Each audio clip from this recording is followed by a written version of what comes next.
Welcome to Never Again Is Now, a podcast about anti-Semitism. I am Evelyn Marcus. And I am Phyllis Zimbler-Miller. The media keep us informed and help us form our opinions. Our guest today, Jonathan Sacerdoti, is a leading British journalist with expertise on the Middle East, race relations, and anti-Semitism. He appears in news shows around the world, such as the BBC, Fox News, and I-24 News, and he writes for The Spectator, The Jewish Chronicle, and others. Jonathan is also campaigner against anti-Semitism. Jonathan, thank you for coming on our show. Welcome. I'm delighted to be with you. Thank you. Thank you for having me. Today, I get to ask the first question. So in your article in The Express on October 11, 2023, you describe the unimaginable hateful brutality of the October 7th attacks as comparable with the hate and the brutality of the Nazis against the Jews. We understand that you are a Holocaust survivor's descendant. Do you think this hate displayed by the Hamas terrorists is representative of how the general Palestinian population in Gaza and in the West Bank and Israel view the Jews? Well, in that article, which was written, as you say, just a few days after the horrors themselves took place, I don't think I was necessarily trying to draw a straight line between the two or a direct comparison. But I, like many journalists, I think, was searching for some way of describing the extent of the horrors of what had happened. And I think that in the media and writing from London, where I do, I'm used to seeing reports of war in Israel and around Israel, involving Israel, and attacks and terror attacks, and people here shrugging it off as normal, just another terror attack, what happens in that part of the world, or even worse, somehow deserved or justified. And it was clear, I think, to every Jewish person waking up that day, hearing that news, that this was none of those things. Not that previous terror attacks were either, but that this was something on a completely different scale. And as you said, I am the son of a Holocaust survivor. My late father, who died a few years ago now, but he was a child in Italy at the time of the war, lived under the racial laws in Italy. And at the age of 5, he was actually, thank God, saved from being sent to the camps because his father, a rabbi in Florence, had organized for the local Catholic clergy to look after him and his younger 3-year-old brother. And I sometimes mention that in these contexts because I think it's important to look at those moments in history. And the Holocaust is a sort of touch point of horror and anti-Semitism for many of us. But if you've got this sort of direct experience of growing up with someone who could tell you about that, I learned two things. One is of the horrors, but the other is of the wonderful, selfless, extraordinary, and yet very ordinary people who saved Jewish lives. And I've always said that, by extension, those nuns and those priests who saved my father, he was in hiding in a convent at first for 2 weeks until it was stormed by the Nazi fascists, and then he was moved to an orphanage in the countryside in Tuscany, and he stayed there for 9 months, hiding and pretending to be one of the Catholic orphans. And I always say that those people saved my life as well as his, because obviously I wouldn't have been born if had my father not survived the war. So why do I mention all that? Because I think that one of the things that's interesting about October the 7th is that it wasn't just Hamas terrorists, Nukba forces who stormed over the border. It was also ordinary Palestinians, ordinary citizens of Gaza. And there was something very striking about not just the scale of the attacks, but also the nature of who was carrying them out. And I saw that from the word go. I watched every single video I could watch as it unfolded and since, because I thought that it was really my responsibility as a journalist, but also as a citizen of the world, to see exactly what happened. I felt it was, to me at least, like the Holocaust, that I had a responsibility to bear witness to what had happened, to see it with my own eyes. And unlike the Holocaust, I got to see it in real time or close to real time. They filmed it, they streamed it, they put it on Telegram, they put it on Facebook. Can we just clarify? I want to clarify for our audience who might have short memories.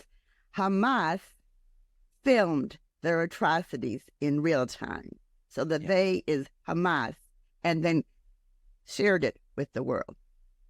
Some of them, in fact, didn't just film it and share it. Some of them streamed it. There are stories of people being killed and it being streamed to their own Facebook for their family to watch, because the terrorists picked up their phones, presumably went into their Facebook app and clicked on go live so that their family would get an alert to say that grandma is going live. And unfortunately, when they tuned in, what they saw was not something anyone would want to see. That is my understanding. So I think that the level of glee that they took in that brutality, in that sort of savageness, was something that did have echoes of the Holocaust, but it's not the same thing. And I didn't want to make those comparisons per se, but I think that we all reached for, references that could maybe communicate to a wider public what it was we were witnessing, what was unfolding. And then, of course, there was a sense that what would come afterwards would be enormous, and it was important that people would understand why. I think they've forgotten all too quickly what happened. So, do you think the world, the public, understood what happened there? Do they know what you know, what you've seen, or is that somehow stayed out of the public awareness somewhat? I think atrocities. I do think that everybody heard about it, if they're news consumers, and I think there was no shortage of coverage of it. But I think that perhaps people have short memories, and that's to be charitable. I think many of them have chosen to put it to the back of their minds or to forget it. And let me ask a quick question. Go ahead, sure. The news has changed in terms of headlines, and it used to be a print journalist 1,000 years ago, and a headline is a very important element.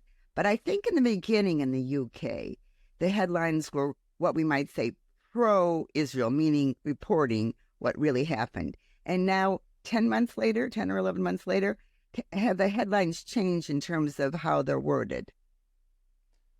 I think there's been an interesting shift in the coverage, and I think it's something that we've seen forever, as long as I can remember. And that is that the news, I can certainly speak for the UK, but I think it's a common thing to many Western media outlets. There is a tendency here in the news to explain and report on wars in a really idiosyncratic way. I'll tell you what I mean by that. Here on the BBC, for example, but also on others, on Sky News and most of the news channels here, you'll see a particular type of news reporting on wars, where they're not really reporting on the war or the grand strategy of either side or the military actions or the victories, the battles. What they tend to do is zoom in on individual stories of misery, of individuals caught up in the war. Now, I understand why that's happened. I think it's a very natural human thing to want to concentrate on those people involved. And in a way, that's one of the things that victims of war always ask for. Look, what's happening to us? We don't deserve this. We're caught up in this. But what it does is it completely distorts the wider picture. And I think there's a responsibility for the news to do both. So we have a constant stream of effectively misery porn coming out of war zones, where we see people and suffering, and the journalists often see it as their job to maximize the portrayal of that suffering and to look at the micro suffering, one individual person or one individual family. So we've seen a lot of stories like that, and it's problematic not just because it doesn't give you the bigger picture, but also because in cases like this war, it's often completely fake as well. So the reporting from Gaza, we hear constantly the complaint that Western journalists can't get into Gaza unless they're accompanied in on an embed with the IDF. And that means they're reliant on journalists in Gaza sending them material. And that obviously that material is at the mercy of Hamas censors, and if not directly censored, local journalists, even if they wanted to tell the truth, can't, because they'll get killed or tortured or arrested for doing so. So what it means is that this stream of individual, what they call human interest stories comes out, and people at home are seeing that, and you wouldn't be human if you didn't see those stories and feel extremely sad. So if there was a large amount of sympathy for the images of Israelis and others in Israel suffering on October the 7th, then you would expect a similar level of sympathy for Palestinians suffering, and quite rightly so. But I think that the news has a responsibility to contextualize all of that much better, to give all the caveats I just did about, whether it's accurate, what you're seeing is real. There's been some absolutely manufactured bits of news out of Gaza, totally debunked. But of course, there's loads of suffering there as well, and war is horrible and ugly. And so I think the fact that it's focused on those misery stories from Gaza, often glossed over some pretty horrific stories from Israel as well. But Israel is suffering less because Israel is a democratic Western country that emphasizes protecting its civilians rather than using them as a protection. It builds public shelters and makes it compulsory to build shelters in homes rather than building military and terrorist tunnels under homes. The two are so contrasting that it's no wonder Israel has fewer of those stories. Also, Israel's a much stronger country, a country with a very strong military, and obviously Gaza with Hamas is not comparable in that sense. So I think that's part of the problem. But yes, I do think there was a shift. I do think that people around the world have been influenced massively by that. And I think that's a massive shame, which is why I've always tried, to some extent in my analysis of the war, to focus not only on those individual stories, which are important, but also to focus on what's going on in the wider picture, what's going on in the strategy. All of that, all eyes on Rafah that was going around on social media at one point, that, Israel shouldn't invade Rafah, Israel shouldn't move into Rafah. Well, I just seen today that they declared that they've destroyed basically the Rafah battalion, and it was all done in a fairly exemplary way in terms of warcraft. Yes, there were civilian casualties, no doubt, but Israel did evacuate the majority of the civilians from Rafah very effectively, in a way that, for example, Kamala Harris said they would never be able to. It did conduct itself within Rafah in a way that seems to me to have been in line with international law, and it did achieve apparently most of the military aims within Rafah. But you wouldn't know that from watching any of the massively biased and warped news reports that you get here in the UK and elsewhere around the world. Right. So an important element in the whole decision Israel has to make on when to end the war, whether or not to allow the founding of a Palestinian state, is one important element is the question: how many Palestinians actually support or are behind what happened on October 7, on what Hamas did on October 7 and how they did it. In other words, how big of a proportion of the Palestinian people wants to annihilate Jewish Israelis? Among those videos that I watched were some of, as I said, so-called ordinary Palestinian citizens who had also breached the border into Israel on October the 7th. And that was one of the more striking things for me to see, because what it showed me was the level of anger, but also vicious bloodthirstiness in certain parts of Palestinian civilian society in Gaza. I watched, for example, a video of a Palestinian man, clearly not one of the Nukba forces. He was in, I think, some kind of sandals. He had no weapons on him, but he'd managed to get hold of an agricultural tool, sort of hoe, and he was bludgeoning a foreign worker in one of the kibbutzim to death with it, and he wanted to cut his head off with it. He was unsuccessful, despite landing, I think I counted 7 or 8 blows. I'd have to go back and rewatch it now to be sure. And he was adamant that he wanted his to film it as well, so that he would have it on record. Now, that's just one video. I think we all saw the videos of hostages and corpses being taken back into Gaza on October the 7th as well. Some pretty horrific ones, stamping on dead bodies, spitting on dead or nearly dead bodies, naked bodies, female hostages who certainly looked like they had been raped or sexually abused, bleeding in the crotch with blood around their sweatpants. All of these horrible things that I'm sorry to have to bring up in details like that. But I saw ordinary Gazan civilians celebrating. I saw ordinary Gazan civilians crowding around those vehicles, cheering and joining in the beatings or spitting on people who were alive or dead, taken hostage from Israel. And that did make me, as well as many other people around the world, wonder what your ordinary Gazan civilian thinks. And I, again, go back to the story of my father. My father was saved by nuns, ordinary people, but with extraordinary souls and hearts and ethics and morals. And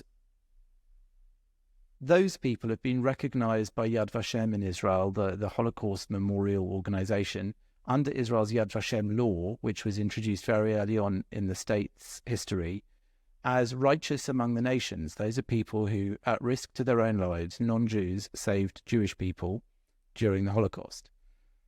Where are the righteous among the Palestinians at the moment who have helped hostages to escape? Where are the righteous at the moment who have tipped off the Israeli army about hostages being kept near them? Instead, actually, what we've seen is that hostages who've been rescued or released have told us that they were kept in the homes of civilians who were doing it for small amounts of money.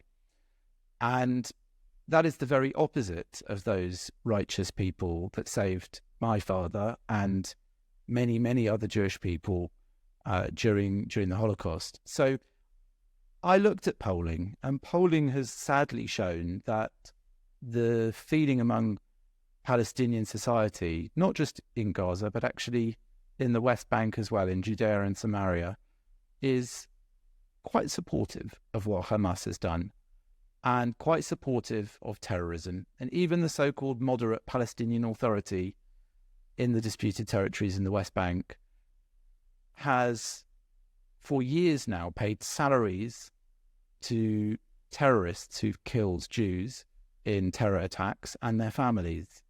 It seems to me that it is hardwired into their society to despise and hate and kill Jewish people and Israelis, and that it's hardwired into their society to admire those who do that and to aspire to it.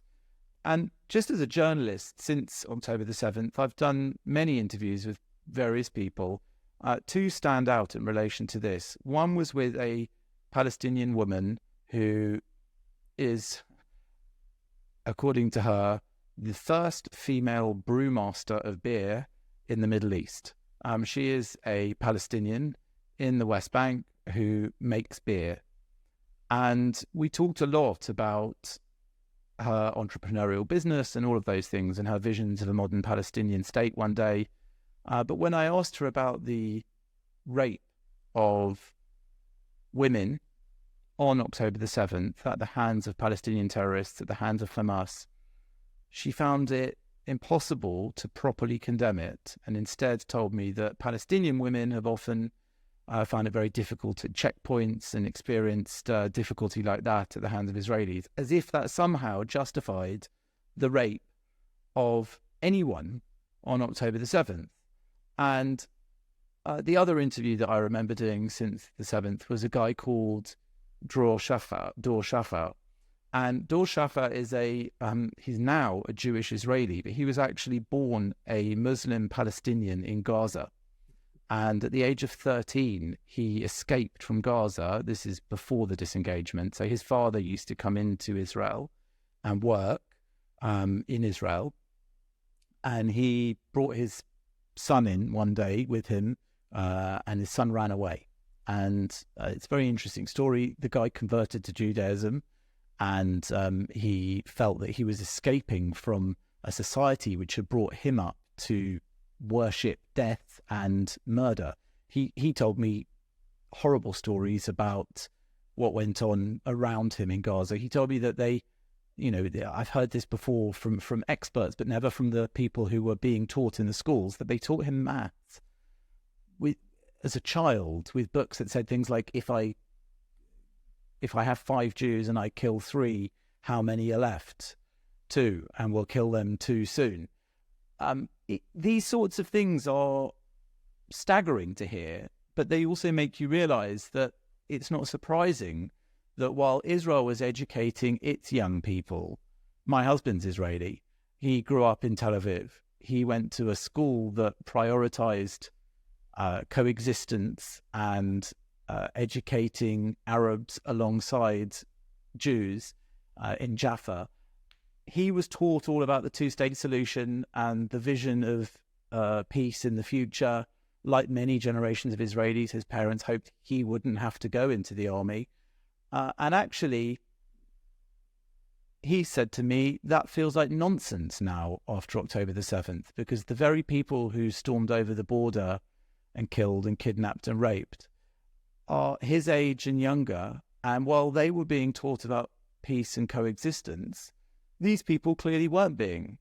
They were being taught something very different. And that's why, I suppose, there is a massive problem within Palestinian public opinion, and why, when you look at polling, you see that there isn't really an education towards peace and coexistence and a desire to create 2 states. If there had been, they would have taken one of the many opportunities to create a Palestinian state that could live alongside Israel.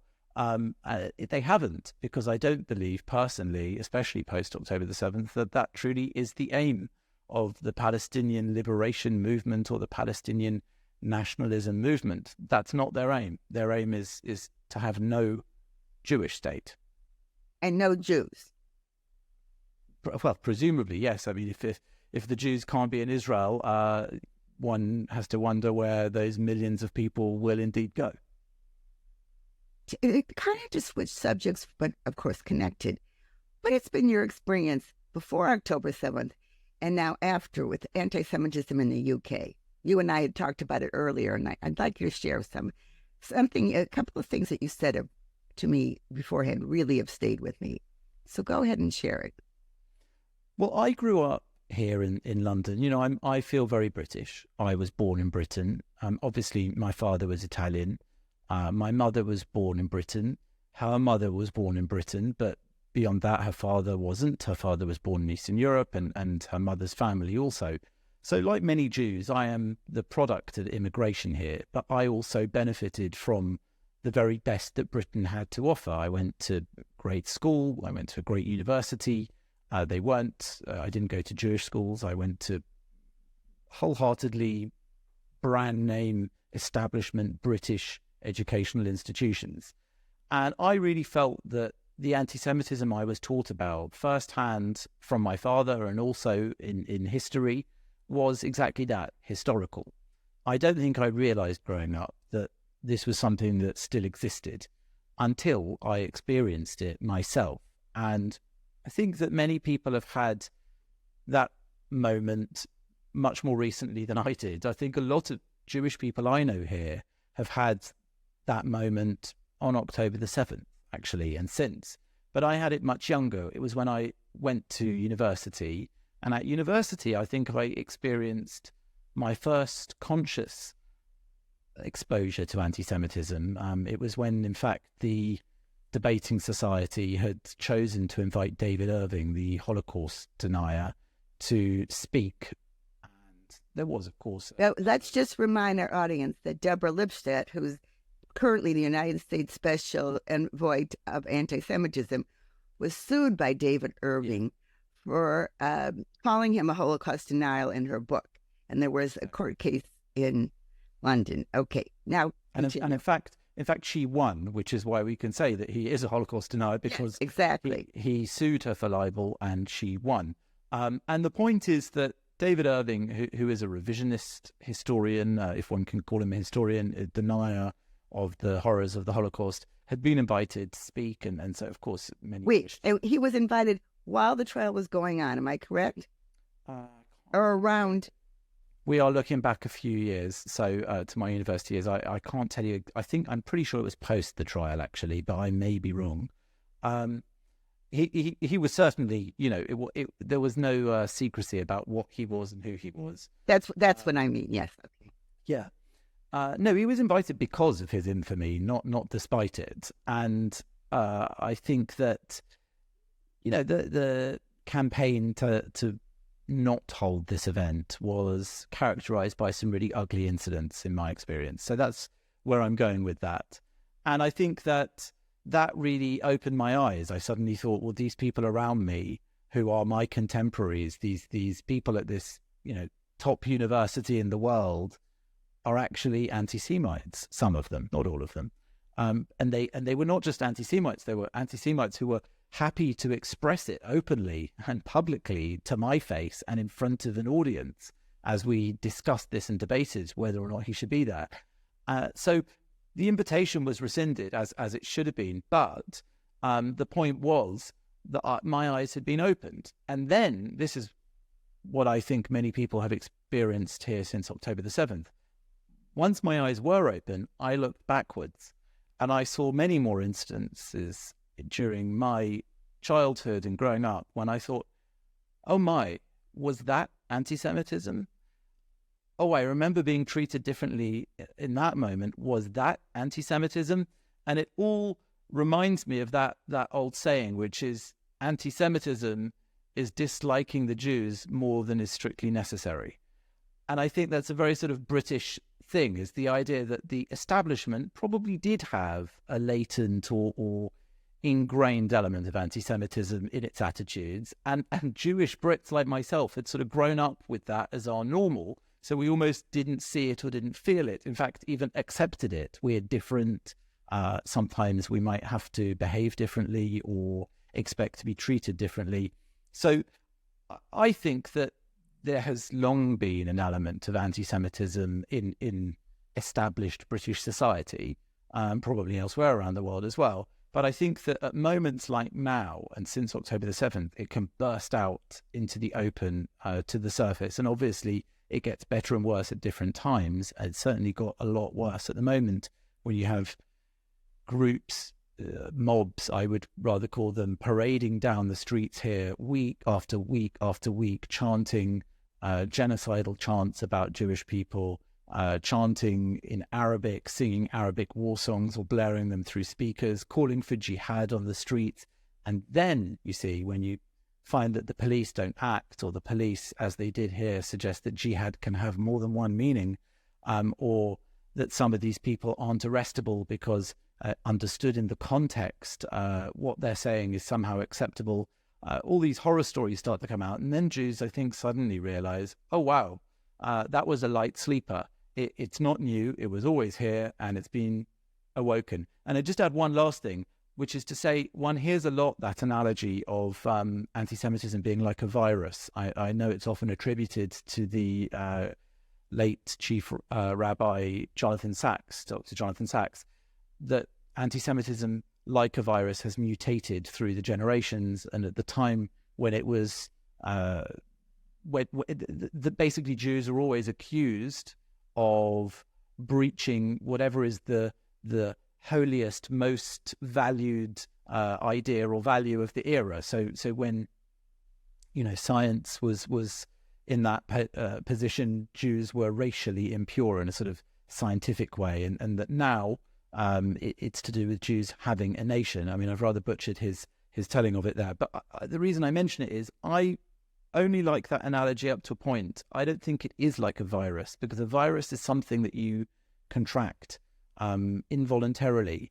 We just lived through the COVID pandemic, and we all became familiar with trying not to catch COVID.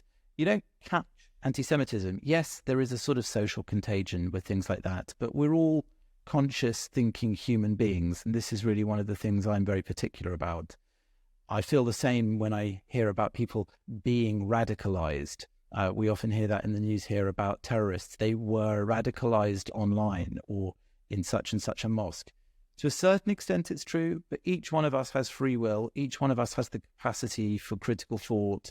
And I think it's letting people off far too easily to say that they contracted the virus of anti-Semitism or were radicalized against a particular group. It is both an active and a passive activity to become a racist. So how would you explain then the outburst of global anti-Semitism since October 7? And do you feel Jewish organizations are standing up to it in the right way? Explaining it is really difficult, as you will both know from doing this podcast long enough. To me, it's obviously inexplicable. Racism is so inexplicable to decent thinking people that it's hard to understand and put oneself in the mind of a racist. And yet we must.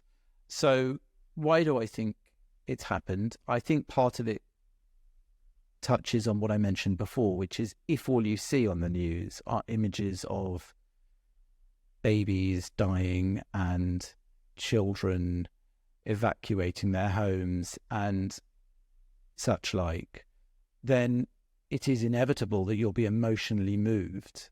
And if you're then given the narrative constantly on top of that this is being done because of these people, Jews, Israelis, who are wantonly and unnecessarily and indiscriminately and disproportionately targeting those people, then I suppose it is understandable that you might, with the best of intentions, end up disliking or hating or feeling vitriolic towards Jewish people. But as I said, I think that today we're very lucky in that we live in an era when we don't need to rely just on the narratives fed to us by the news. There was a time when editors, 5 or 6 editors of newspapers and the nightly TV news had that power over us. They filtered everything we saw. But I'm a great believer in casting one's net far and wide today and doing one's own research. I'm, as a journalist, bound to do that for my work, but ordinary consumers can do it as well. I'm in dozens of Telegram groups. Telegram is a free app you can download, a bit like WhatsApp for anyone that doesn't know, but you can subscribe to groups. I read Hamas updates, I read IDF updates, I read individual updates from Gaza and elsewhere. I read updates from the Arab world. Telegram will even automatically translate them, so language is no longer a barrier. Before that happened, some years back, I used to read the news from different countries. First, where there were English language websites. Secondly, once automated translation happened, using that. We have the ability to read and research things massively and widely. And yes, we need to learn about fake news and being influenced that way unduly as well. But I think that we can tell ourselves, to a certain extent, what is and isn't right. And the more that we consume of that, the better. Because we can make our own decisions. It's one of the reasons I am very much in favor of what Elon Musk is doing with X, for example, formerly Twitter, because I do think that there is a sort of stranglehold over people's news consumption, and he is in some ways breaking it with this website, though it comes with its own problems because there's copious amounts of anti-Semitism on platforms as well. When you take away the filters, everything gets through. So that's part of it. But again, I'm always of the opinion that I'd rather know about these anti-Semites living around me. One of the things about the protests was I saw these people come out in the streets of London. Yes, it's horrible, but thank God I now know that they live among us. These are my co-citizens. They are Londoners like me, and they maybe hate me. I would like to share a British anecdote because it's much more basic. Many of the most famous British novels in the last, let's say, 100 years have the typical British anti-Semitism in them, the way they referred to a Jew as a moneylender. So before October 7th, 3 or 4 years ago, certain books that I really like of a certain author were reissued. And the anti-Semitism statements were blatant and had nothing to do with the plot. So I wrote to the British publisher and I said, I think would be really nice. I don't know if I used the word nice, to remove these. They have nothing to do with the plot. And, they extend the view of Jew as usurer, etc. This was my answer. Oh, no, we can change it. The estate probably wouldn't like it. That's famous British novels being sold over and over again. No one would ever suspect that they're anti-Semitic, but that is the kind of information that is subtly being spread throughout the world. So what can we do? It's so subtle. I sympathize. I mean, this is perhaps a bit of a digression for us, but I'm not massively in favor of rewriting anti-Semitic texts either. I'm more in favor of acknowledging them, reading about them, discussing them. Sometimes where something is wantonly anti-Semitic, and that's kind of its entire point, I do question why people would choose to publish it or make it available. I'm not in favor massively of cancel culture. No, I wasn't. You understand? No, I'm not accusing. I love these books. Yeah. But the 3 references, which had nothing to do with the plot, were irrelevant. Yes. No, and I hear you. I think that it's a really difficult idea to know how we deal with these things. So I think that, and personally, I don't believe anti-Semitism will ever go away. In the same way that I don't think racism will ever go away. I think it's to some extent human nature. But I think that another thing that is human nature is our ability to think and to make decisions and to learn and to improve ourselves and to broaden our horizons and experience and meet more cultures and people. And in that way, we become richer people who appreciate one another more rather than have distrust or suspicion about one another and therefore angry feelings towards one another. But I do think that's human nature. So I think it's important that we acknowledge it where we see it, and that we contextualize it when it's historical and understand it. So I think that there's a balance to be struck with all of these things. And going back to the question of why I think that this wave of anti-Semitism has sort of come about now, I think a large part of it is a reluctance to talk about the issue. I think that many Jewish people have spoken out about how they feel and what's happening now. And there has been this horrible phenomenon that many of them have just been told to shut up or they've been ignored. And that's wrong. I think that the debate needs to be had. And many of us have been talking about it for many years. More people are starting to join that conversation, which I think is a good thing. But I think that there is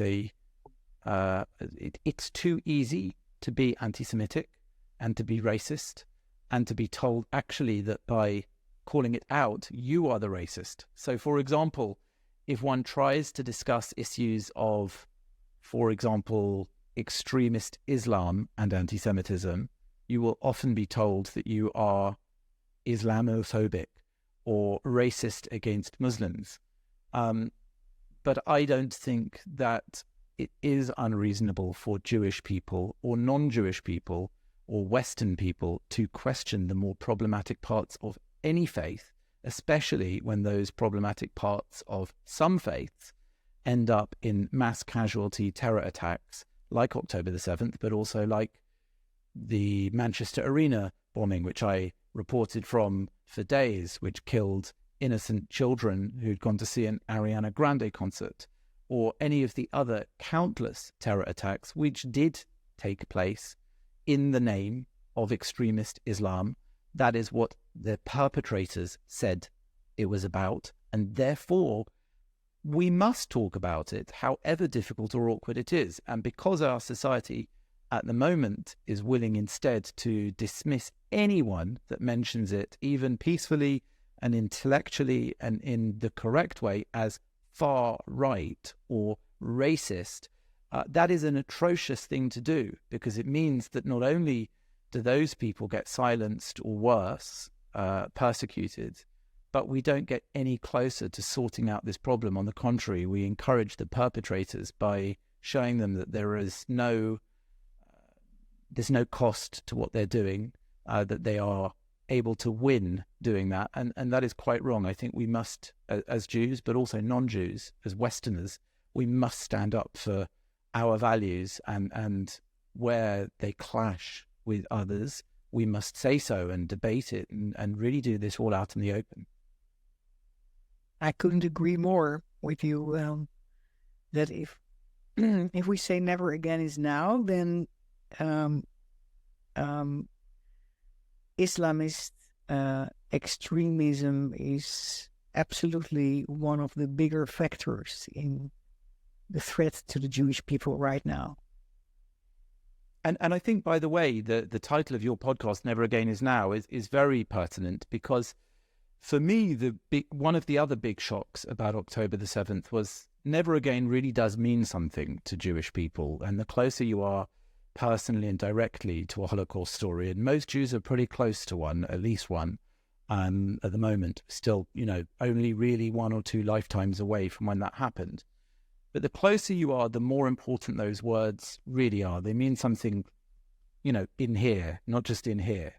And I think that the shocking moment of October the 7th, I wake up very early in the morning, so I watched it pretty much in real time, not quite, as the messages were coming through on my phone. We had friends that day with us here in my home who had a relative in a safe room in one of the kibbutzim hiding, a grandfather. So this was very close to me as well as it was happening. And suddenly never again didn't mean anything, because the whole concept of the state of Israel, to me and to many like me in my generation, was that it could never happen again, because now we have a state for Jewish people where Jews aren't reliant on the rest of the world to stop this, where Jews aren't reliant on the rest of the world to stop people slaughtering us. And the deeply upsetting, disturbing, more than upsetting part was that it was happening again in style, not in scale. And it was happening in the very country that we believed was the reason it could never happen again. And that's why I constantly think back to October the 7th when I think about the October the 8th, Israel.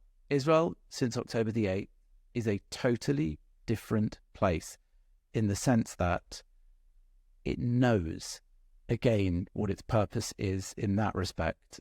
And it may have forgotten that, and it may have lost sight of that. And now, when you go there to Israel, despite all the disagreements and all the battles and all the politics and all the rifts that might exist, there is an enormous unity among people who will say never again, and who know what the enemy they're fighting is and what it represents, and therefore who know what they have to do, however horrible it is for them and for those who get caught up in the middle. But never again means something. Evelyn knows it very personally. Oh. As a daughter of 2 Holocaust survivors. Yes, if we say never again, then we should ask about what is the threat today, how big is it, and what is it I can do, what should be done against it, and what is it I can do to contribute to make sure that it will happen never again. And it's a very important question to all of us today. And I think you brought us immensely important perspectives that will help us all to navigate these times for ourselves, and to help us answer the question, what is it I can do to take this threat serious and help to stop it and turn it around. So since you are a media expert, is there something, and since you explained to us so well and clearly that the media have such a role in forming our anti-Israeli opinions these days during this war and the wars Israel has been fighting in the past decade. Is there something we can do as individuals to influence the narrative of the media, or to influence the receivers of the messages of the media towards a more really honest and balanced opinion? I think that's the important question of today. And I wish I had an easy answer, but as I'm sure you both realize, there isn't an easy answer. But that doesn't mean that we should give up. And I think it's very tempting often for us to give up, especially in our darker moments. I think plenty of us in the last 10 months or so have really felt like giving up. But I think that we do live in a moment of enormous opportunity to discuss these things and to do it in a way that can influence other people. So part of the problem is that, let's call them the other side for the sake of this conversation, also have those opportunities. But that means that the marketplace of ideas is once again quite a bustling and busy place, and the cost of entry is extremely low. Everybody, pretty much in modern Western countries, has everything they need to play their part in the debate and the discussion. And this is a great example. We're speaking to each other using technology that 20 years ago didn't exist, let alone existed in each of our pockets. So I think that the problems and troubles that we know about through social media and the internet are also the opportunities that we all benefit from in our discussions. And it requires a great deal of work on everybody's part to learn how to see what they see, to learn how to filter what they see in their own minds and how to evaluate what it means. But I don't think that means they shouldn't see it, nor that they shouldn't have conversations. And one of the more worrying tendencies of our era for me is the tendency to shut down conversation and discussion and debate, or to hold mistakes against people. So I think if we're going to open ourselves up to discussion and debate, we need also to be, to some extent, forgiving of people's incorrect positions or mistakes in the process of getting to where we need to be. And I'm sure I'm as guilty as others of sometimes not doing that. But I think that debate, discussion, studying, learning, sharing what we know with one another, all of these things are massively important. And none of them come without massive health warnings or complications or difficulties, and they're all massively open to manipulation. And you know, we may think that through social media we have the capacity to make up our own minds, but then the algorithm often shoves us in one direction or another without us even consciously realizing. So it's very complex, but I do think that what we're doing right now is part of the solution. And one of the reasons I am a journalist and an analyst and a commentator is very much because I think there are some really important things we need to learn about and discuss and debate. And I want to do everything I can to join in with those conversations and to disagree with people. We need to learn the art of disagreeing with one another, politely, relearn it, politely and respectfully, but also forcefully. If I believe something and I believe you're wrong, I really want to tell you and I want to persuade you. And if I can't persuade you, I want to use our conversation as an example to persuade other people at least. So I think all of those things to me are among the processes of getting us through the troubles and difficulties that we have at the moment. And I don't think it's easy at all. I'm not sure it's going to work, but what's the point in being here if we don't at least try? Jonathan, those were lovely last words. Although if there's anything else you'd like to add as we end this show, go ahead. And really, this has been an amazing conversation. I think, well, for me, it's been a great conversation too, and I thank you both for doing this podcast and for inviting me on. And I think, let's keep talking. I think it's the best thing we can do. So thank you guys for keeping this sort of conversation going and making the opportunity for people to discuss these really, really important issues. Thank you again. We thank our listeners, and we hope that our listeners have these conversations after hearing this episode.